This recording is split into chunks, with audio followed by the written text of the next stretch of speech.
نحمدہ ونصلی علی رسولہ الکریم اما بعد فاعوذ باللہ من الشیطان الرجیم بسم اللہ الرحمن الرحیم۔ ان آیات میں اللہ تعالیٰ نے وراثت کے احکام کا ذکر فرمایا ہے۔ فرمایا یستفتونک، حکم پوچھتے ہیں تجھ سے، قل اللہ یفتیکم فی الکلالہ، سو کہہ دے اللہ حکم بتاتا ہے تم کو کلالہ کا۔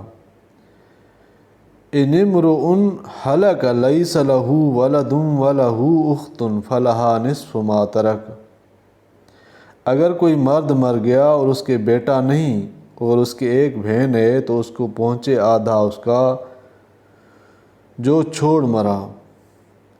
وَهُوَ يَرِثُهَا إِن لَّمْ يَكُن لَّهَا وَلَدٌ، اور وہ بھائی وارث ہے اس بہن کا اگر نہ ہو اس کے بیٹا۔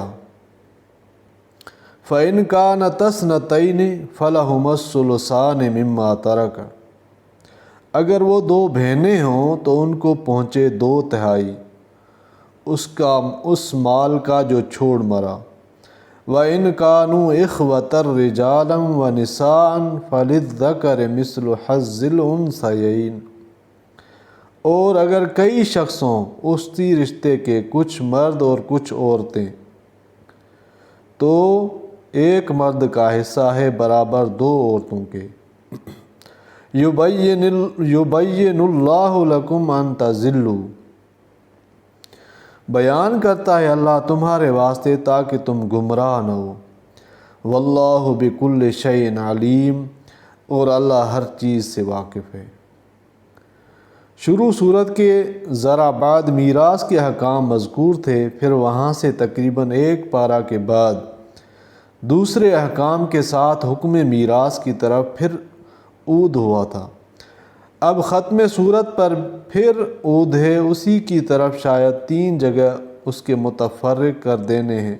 میں حکمت یہ ہے کہ اسلام سے پہلے میراث کے باب میں بہت ظلم تھا، پس صورت کے اول میں، وسط میں، آخر میں اس کے ذکر فرمانے سے مخاطبین کا اہتمام بلیغ اس بات میں مفہوم ہوگا جس سے وہ بھی زیادہ اہتمام کریں۔ ان آیات میں اللہ تعالیٰ نے میراث کو بیان فرمایا ہے، اور میری گزارش ہے کہ آپ نے اس کو پوری طرح سے سننا ہے، اور میراث کے معاملات بہت اہم ہیں۔ اور الحمدللہ اس میرے چینل پہ المصباح العلوم پہ روزانہ میں درس قرآن کا ایک خلاصہ مختصراً اپلوڈ کرتا رہتا ہوں، تو سبسکرائب بھی کرنا مہربانی ہوگی۔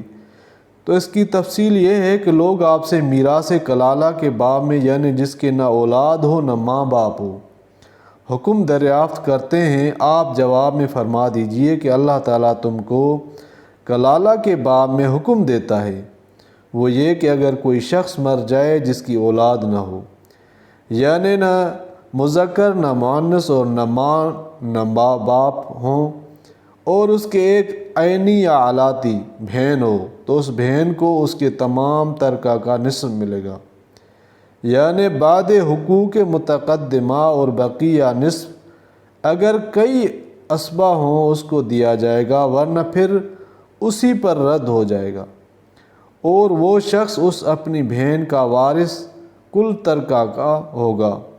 اگر وہ بہن مر جائے اور اس کے اولاد نہ ہو اور والدین بھی نہ ہوں، اور اگر ایسی بہنیں 2 یا زیادہ ہوں تو ان کو اس کے کل ترکہ میں سے 2/3 ملیں گے، اور 1/3 اسبہ کو وہ بطور رد کے انہی کو مل جائے گا۔ اور اگر ایسی میت کے جس کے نہ اولاد ہے نہ والدین، خواہ وہ میت مذکر ہو یا مؤنث، وارث چند یعنی 1 سے زیادہ ایسے ہیں، بھائی بہن ہو، مرد عورت ہو، تو ترکہ اس طرح تقسیم ہوگا کہ ایک مرد کو 2 عورتوں کے حصے کے برابر، یعنی بھائی کو دوہرا، بہن کو اکہرا، لیکن عینی بھائی سے علاتی بھائی بہن سب ساقط ہو جاتے ہیں، اور عینی بہن سے کبھی وہ ساقط ہو جاتے ہیں، کبھی حصہ گھٹ جاتا ہے، جس کی تفصیل کتب فرائض میں نہیں۔ اللہ تعالیٰ تم سے دین کی باتیں اس لیے بیان کرتے ہیں کہ تم ناواقفی سے گمراہی میں نہ پڑو۔ یہ تو تذکیر احسان ہے اور اللہ تعالیٰ ہر چیز کو خوب جانتے ہیں، پس احکام کی مصلحتوں سے بھی مطلع ہیں اور احکام میں ان کی رعایت کی جاتی ہے۔ یہ حکمت کا بیان ہے۔ تو اس میں اس جگہ کلالہ کے حکم اور اس کے سبب نزول بیان فرمانے سے چند باتیں معلوم ہوئیں۔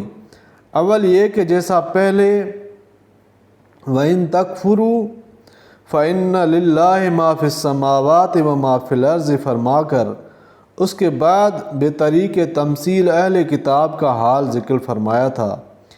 ایسے ہی ارشاد فرمایا فَأَمَّا الَّذِينَ آمَنُوا بِاللَّهِ کے بعد اصحاب رسول صلی اللہ علیہ وسلم فرمایا تاکہ وحی سے انحراف کرنے والوں کی گمراہی اور برائی اور وحی کا اتباع کرنے والوں کی حقانیت اور بھلائی خوب سمجھ میں آ جائے۔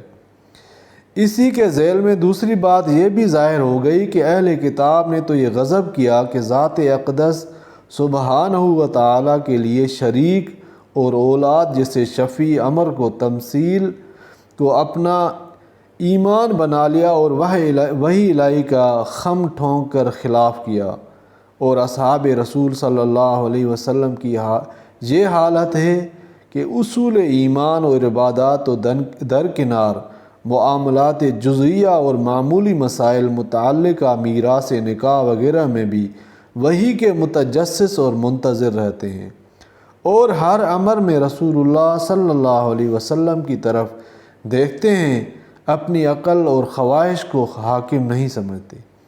اگر ایک دفعہ میں تشفی نہ ہوئی تو مقرر حاضر خدمت ہو کر دریافت کرتے ہیں۔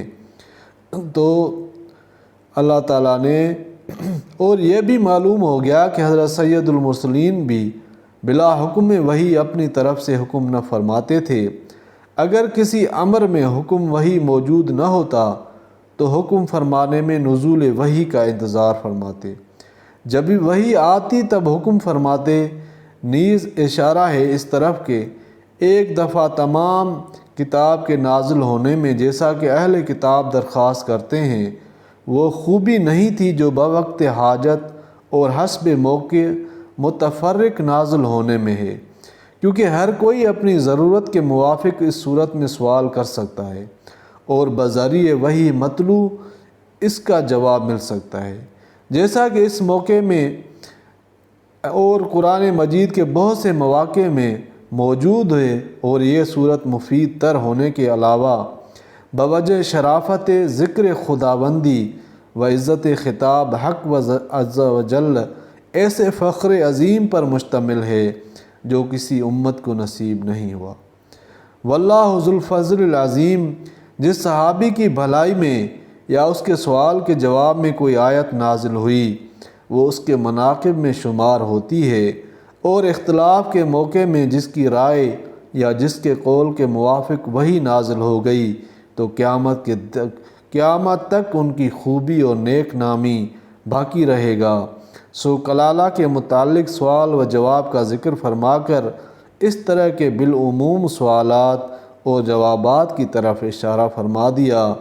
الحمدللہ آج سورہ نساء کا تفسیر ختم ہوا۔ انشاءاللہ پھر مزید تفسیر اپلوڈ ہوتے رہیں گے۔ اللہ تعالی عمل کرنے کی توفیق عطا فرمائے۔ آمین یا رب العالمین۔